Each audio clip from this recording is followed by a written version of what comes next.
Black Donnelly Media.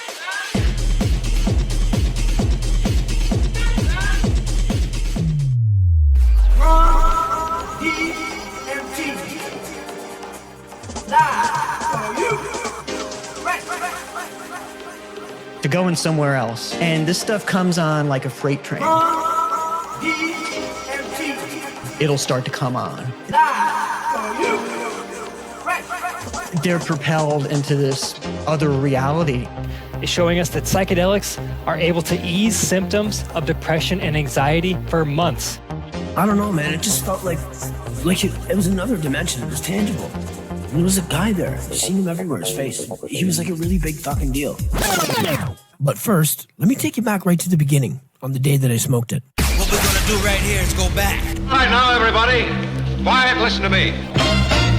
The new sensation of the nation, no doubt. Make some noise out there!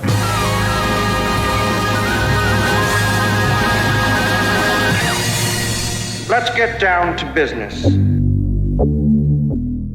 Now, it was a normal day for me. We were during pandemic, actually, so it was kind of abnormal, but I thrived in pandemic. That's where I done some of my biggest growing, shall we say. So I went about my daily exercising ongoings, which would consist of going down to Kensington Market here in Toronto, get some fresh air and pack a lunch and whatnot. Bumped into a pal. We were shooting the breeze and stuff like that, and he told me that he had some DMT. And I thought, well, that's interesting.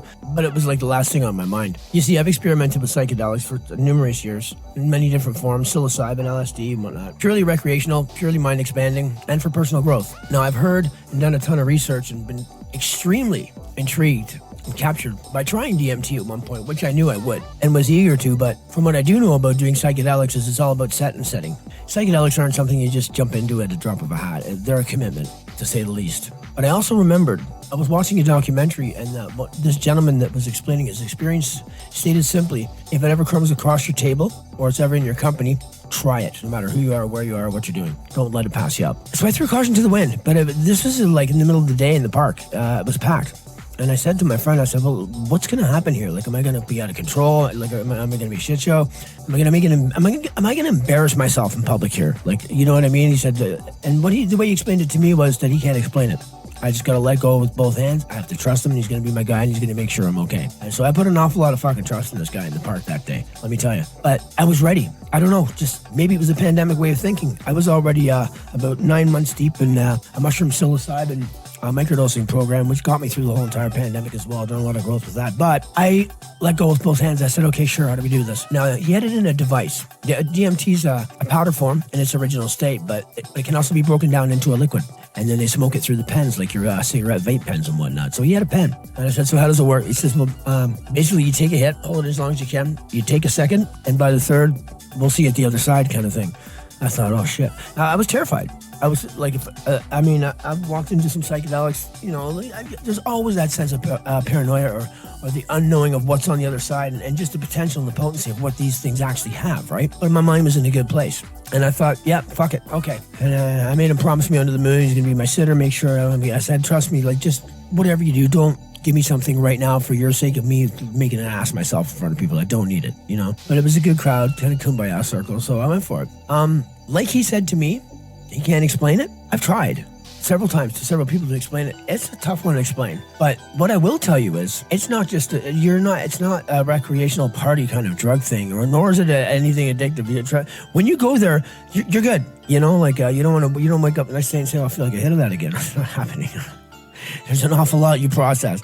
But the bottom line is, I had taken these 3 tokes, and by the 3rd toke, I just remembered, I was kind of going out of like the world, and that was it. I was gone with the wind. Like your conscious state, you as a person, you're out of the picture. You're gone. It just has nothing to do with you. You're laying down with your head back, and it is in control. Him, he, she, whatever the fuck you want to call it. It's got the wheel, and you're out. So all this happens, right? Now I'm speaking in past tense verb. You don't know this is happening when you're in it. You it's just the universe is it, and you're in it, and it is the universe.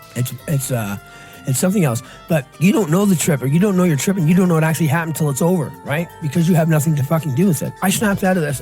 I just looked up, and I was laying on the grass, and I just remember looking up, and the instant I opened my eyes, I just realized every single thing that was in that trip went right through my head at about 1,000 million miles an hour. I didn't think it was humanly possible to retain that much information that quick. Like from the history of the world to fucking time in itself. And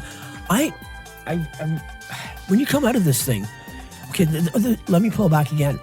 The first thing I said to my pal was, holy shit, I must have been out for a long time because of the experience that I had with the situations and scenarios and the vision, the place where I was. I felt like I was, I was there for quite some time. I was there for 5 minutes, is what he said.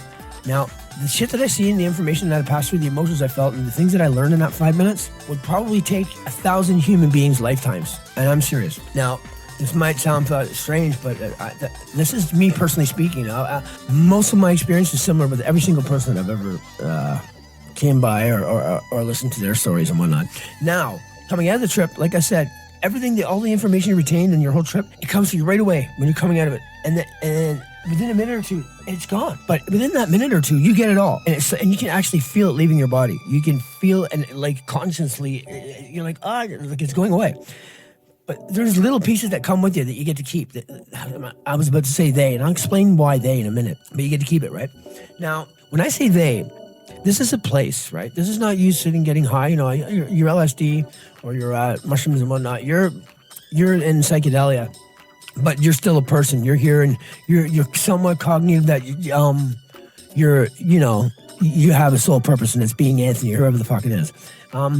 This stuff, I've heard a lot of theories that it comes from ayahuasca, right? This is natural stuff in the forest.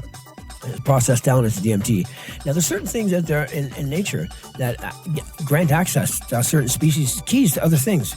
Now, any halfwit knows that we live in a dimensional world. There's several different dimensions. So there's things going on around us we don't see, we never will, and it's just we have no access to it.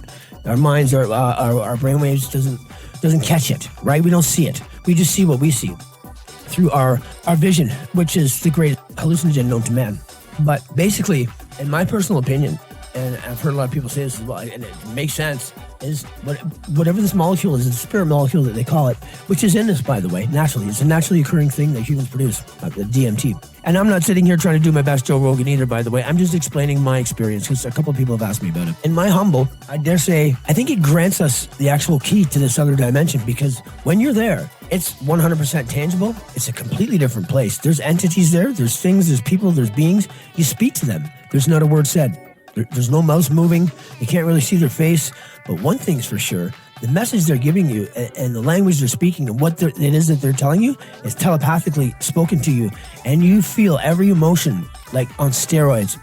I've had such an emotional experience in all my life. You feel this it's very hard to explain unless you're in it. But at one part of the trip, they let me bring back my whole life flashed in front of me. And people say that, right? When you're going to die. It did.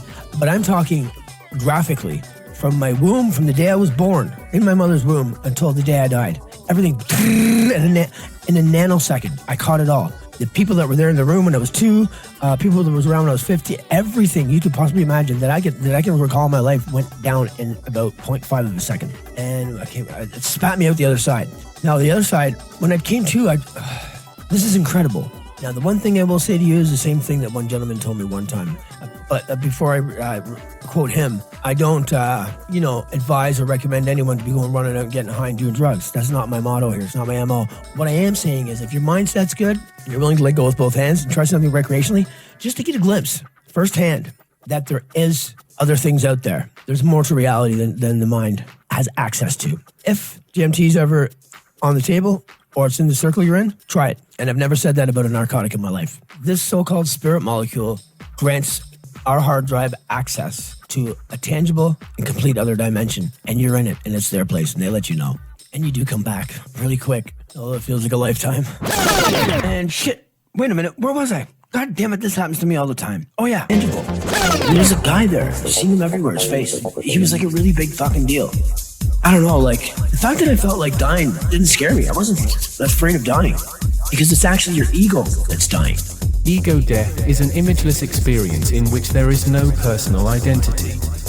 And I don't know, man, it was just beautiful. But I don't know if beautiful is the right word. It's like, It's all empathy and feelings and emotions all at once, all positive, overwhelming, but at the same time, perfect harmony. And it's for you. You are it. It is you. I remember coming out of it. It was leaving my head at hundreds of millions of seconds. Like the history of the world, God knows what, just flew right into my head and it was gone. But I can remember for a brief couple of minutes after it, just completely enriched with this feeling, every fiber in my body that everything's going to be okay. Most meaningful experiences of their entire lives. Like everybody, everything, all of us, the whole planet, the universe. Ego death is a complete transcendence of the self. Like everybody, everything, all of us, the whole planet, the universe. It really is like downloading some intelligence from a higher dimension. Like everybody, everything, all of us, the whole planet, the universe. The brain is communicating it with itself in a massively different way. Like everybody, everything, all of us, the whole planet, the universe. Just let your love flow like a mountain stream and let your love flow. DMT. Blood clot.